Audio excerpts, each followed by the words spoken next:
Reino de Deus, reino dos céus.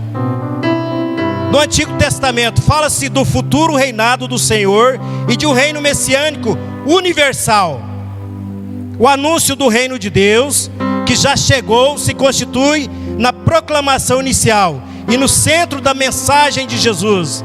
É o reino que chega com Ele e que Ele vem estabelecer, um reino que já está presente e em pleno desenvolvimento, mas cuja consumação terá lugar no futuro. Não é um reino temporal, mas eterno, e não é nacional, mas universal. Não é um reino político, tal como os reinos humanos, nem um reino somente moral ou espiritual, abstrato, nem inteiramente ultraterrestre. O reino de Deus consiste na sua soberania. O seu reino começou onde quer que se aceite a sua soberania e se ajuste a sua vida à vontade. Mas o reino de Deus não vem nem cresce pelo esforço humano, mas pela graça e pelo poder do próprio Deus. O homem somente pode acatar a sua soberania e oferecer-se para ser, nas suas mãos, seu colaborador. E isso somente ocorre pela ação de Deus nele. Na oração que o Senhor ensinou, as petições: venha o teu reino e faça a tua vontade, assim na terra como no céu, possuem o mesmo significado. Irmãos, agora vamos falar sobre a justiça. Justiça, cumprimento da exigência de um relacionamento. Deus traz para nós crentes um relacionamento correto com Ele, e apagando a culpa de cada um de nós, e nos creditando para nós justiça. Está lá em Romanos 3, do 21 ao 22, lá se encontra. Ajudando-os assim a dedicar-se em prol daquilo que Ele declara justo. Lá em Romanos 6, do 11 ao 13. Lá fala sobre isso aí. Mas o que é que eu quero falar para vocês nessa noite aqui? Nós que somos chamados a realmente ter um relacionamento com Deus, esse reino, ele precisa estar impregnado no nosso coração. Irmãos, a passagem que eu vou ler aqui para os irmãos está lá em Mateus 20. Fala sobre alguém que ele sai, um dono de uma vinha, a procurar pessoas para trabalhar para ele. Lá em Mateus 20. Irmão, deixa Deus falar o seu coração. Eu tenho certeza que Deus já falou no coração dos irmãos aqui. Irmãos, e Deus, Ele agrada da nossa obediência. E quando você trabalha, irmão, independente da hora, do dia que você chegou, e que está na presença de Deus, e às vezes você acha que o movimento que você faz dentro do reino de Deus não tem nenhuma importância. Não fica preocupado com a importância que você exerce dentro da casa de Deus, não. Não preocupa com isso aí, não. Mas trabalha. O necessário é trabalhar, irmão. Não é ficar sentado aí com a mão no queixo esperando a morte chegar, não. Tem que trabalhar. Quer receber algo? Tem que trabalhar. Não fica parado aí, não, irmão, com a boca aberta, não. Tem uns mosquitos desocupados aí que eles gostam de encontrar esses espaços assim. Amém? Glória a Deus. Irmãos, os visitantes aí, ó, em nome de Jesus, fazer igual o pastor Lúcio. Levanta sua mão, não quero te constranger não, mas eu quero falar para você que o meu Deus, Ele está muito feliz pela sua visita aqui hoje. Graças a Deus. Amém? Mateus 20 fala assim: eita glória! Porque o reino dos céus é semelhante a um dono de casa que saiu de madrugada para assalariar trabalhadores para a sua vinha. E tendo ajustado com os trabalhadores a 1 denário por dia, mandou-os para a vinha. Saindo pela 3ª hora, viu na praça outros que estavam desocupados. E disse-lhes: ide vós também para a vinha, e vos darei o que for justo. Eles foram. Tendo saído outra vez, perto da hora 6ª e da 9ª, procedeu da mesma forma. Saindo por volta da hora 1/10, encontrou outros que estavam desocupados e perguntou-lhes: por que estivestes aqui desocupados o dia todo? Responderam-lhe: porque ninguém nos contratou. Então lhes disse ele: ide também vós para a vinha. Ao cair da tarde, disse o senhor da vinha ao seu administrador: chama os trabalhadores e paga-lhes o salário, começando pelos últimos, indo até os primeiros. Vindo-os da hora 1/10, recebeu cada um deles 1 denário. Ao chegarem os primeiros, pensaram que receberiam mais, porém também estes receberam 1 denário cada um. Mas tendo recebido, murmuravam contra o dono da casa, dizendo: estes últimos trabalharam apenas 1 hora, contudo igualaste a nós, que suportamos a fadiga e o calor do dia.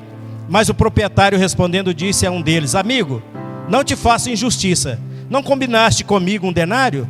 Toma o que é teu e vai-te, pois quero dar a este último tanto quanto a ti.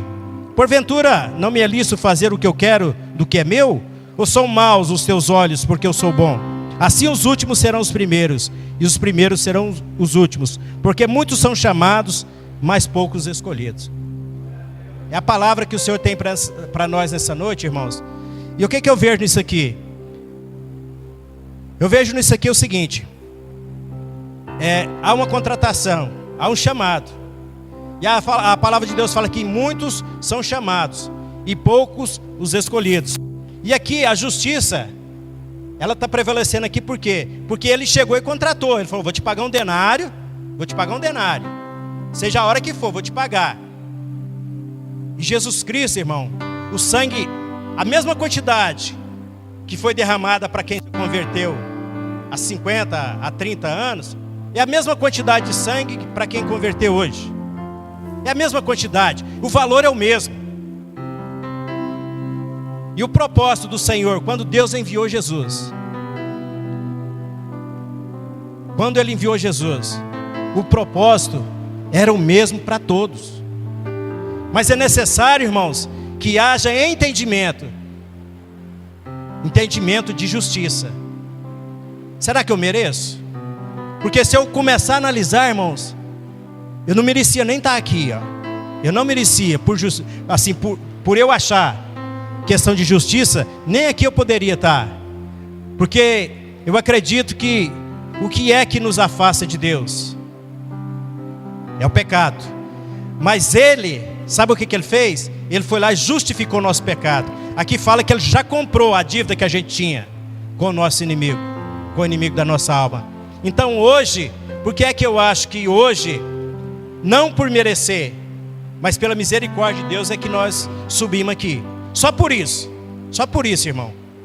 Por capacidade não, por conhecimento não, mas pela graça de Deus.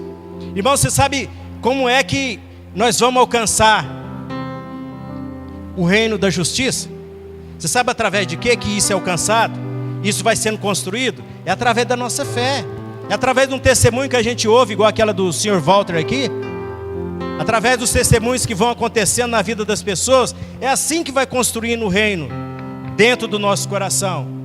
Mas interessante, assim, Deus tem falado no meu coração muito isso aí, porque às vezes as igrejas estão cheias de pessoas que têm a sua mente convertida, só que o coração não. E a justiça, irmão, ela precisa estar dentro do seu coração. E essa justiça, ela chama-se amor. E a gente tem visto no decorrer da nossa caminhada que não tem amor. As pessoas veem um ministério muito grande, crescendo demais, a mente dele voltada para o crescimento, mas o amor no coração dele, nada. Ele vê pessoas, não vê almas, ele vê quantidade de pessoas, mas alma ele não está vendo, que ali tem uma pessoa que é fraca, tem uma pessoa que às vezes ela não consegue ser da forma que ele quer que seja, não do que Deus seja com ele. Porque isso, irmãos, a palavra de Deus fala que é por revelação que o evangelho, ele vem crescendo dentro do nosso coração. É por revelação. Não tem como, irmão, você conhecer o reino de Deus se não for por revelação. E é Deus a quem revela. E isso aqui, irmãos, é um manual para os crentes. E é de fé em fé, irmão. Você sabe por quê? E de fé em fé você vai recebendo o quê? Você vai recebendo autoridade. Irmãos, tem uma passagem na Bíblia aqui, em que um homem, pela sua obediência, pela obediência e a confiança em Deus. Deixa eu buscar aqui, irmãos, em nome de Jesus. Vou mostrar para vocês aqui. Amém. Olha aqui, ó. Lá em Josué, Josué 10, 12. Olha o que aconteceu aqui. Vocês precisam ficar admirados, não. Isso aqui foi lá no Velho Testamento, mas isso acontece hoje aqui. Mas é preciso ter fé, é preciso ter confiança, é preciso saber o que você está fazendo no reino de Deus. Olha aqui, ó. Olha o que acontece. Lá no 12, Josué 10, 12. Olha aqui, ó. Então Josué falou ao Senhor, e no dia em que o Senhor entregou os amorreus nas mãos dos filhos de Israel, e disse, na presença dos israelitas: Sol, detente em Gibeão, e tu, lua, no vale de Aijalon. E o sol se deteve e a lua parou, até que o povo se vingou dos seus inimigos. Não está escrito no livro dos justos? O sol, pois, se deteve no meio do céu e não se apressou a pôr-se, quase um dia inteiro. Não houve dia semelhante a este, nem antes nem depois dele, tendo o Senhor assim atendido à voz de um homem, porque o Senhor pelejava por Israel. Voltou Josué e todo Israel com ele ao arraial de Gilgal. Irmãos, vocês acham que esse homem aqui, ele era fraquinho diante de Deus? Vocês acham ou não? Mas lê para trás para você ver o que esse homem fez. E o que Deus fez por ele, além de parar o sol. Irmãos, olha, um comedor de feijão igual eu, igual o pastor Luz, igual a qualquer um outro aí, ó. Esse era um homem que era um comedor de feijão, mas era obediente. Olha o que Deus fez para esse homem aqui. Ó, simplesmente parou o sol. Alguém já teve alguma experiência dessa semelhança ou não? No dia de hoje? Se você não tem, eu vou contar a minha. Porque eu tenho, porque graças a Deus. Amém, glória a Deus, irmã. Você sabe por quê? Eu vou contar um testemunho que aconteceu comigo. Eu estava na minha casa, eu tenho um quintal de 10 por 10, e eu estava ali, e estava próximo de 12 horas, aquele sol escaldante. Aí sabe o que aconteceu, irmão? E eu estava na sombra, aproveitando a sombra do coqueiro, a sombra do muro, e eu aproveitando o máximo que eu podia, que o sol estava quente. Sabe o que eu fiz? Eu virei para Deus e falei: Senhor, se eu tiver crédito com o Senhor, aquele povo que saiu ali do Egito, o Senhor trazia uma nuvem debaixo do sol. Se eu tiver crédito com o Senhor mesmo, realmente o que eu tenho feito é do agrado do Senhor. Coloca uma nuvem debaixo do sol para mim. Irmãos, para a glória do Senhor, na hora a nuvem veio assim, ó. Enquanto eu não terminei aonde tinha o sol, irmão, o sol, a nuvem não saiu debaixo do sol. Por isso que eu estou falando para você, tem pessoas lá no Antigo Testamento, mas tem pessoas de hoje. Aquele irmão que deu testemunho aqui, ele é do Velho Testamento? Ele é de hoje. Deus não mudou, irmão. É a nossa fé. Às vezes a gente imagina algo, mas você não dá crédito para Cristo. Você não acredita que Deus é poderoso para fazer. Eu estou falando de algumas coisas, irmãos. O Salmo 37 fala assim: agrada-te do Senhor. Eu não sei qual que é o seu desejo hoje não, mas Deus sabe. E Ele vai cumprir, porque fala: agrada-te do Senhor, e Ele satisfará os desejos do vosso.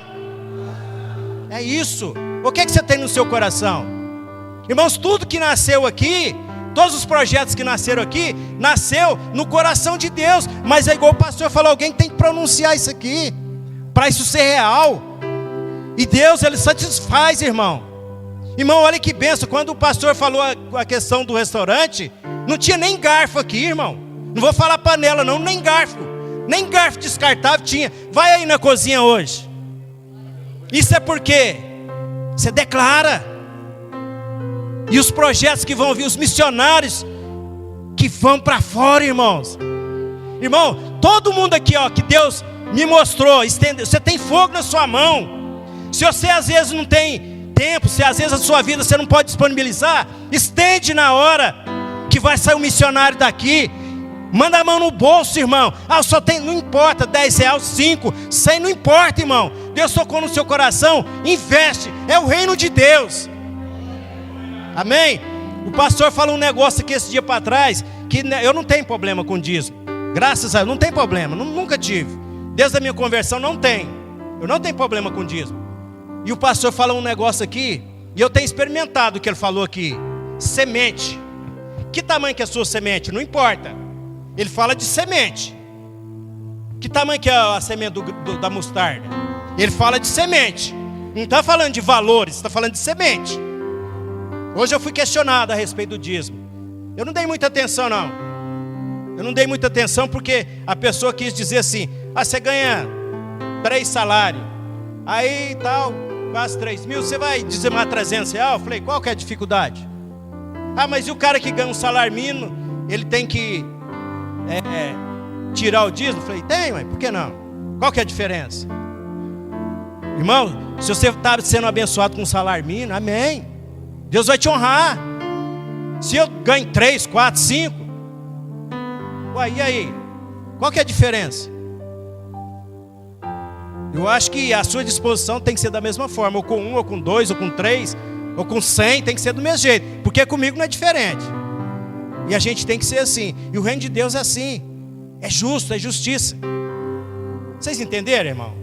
Vamos louvar a Deus?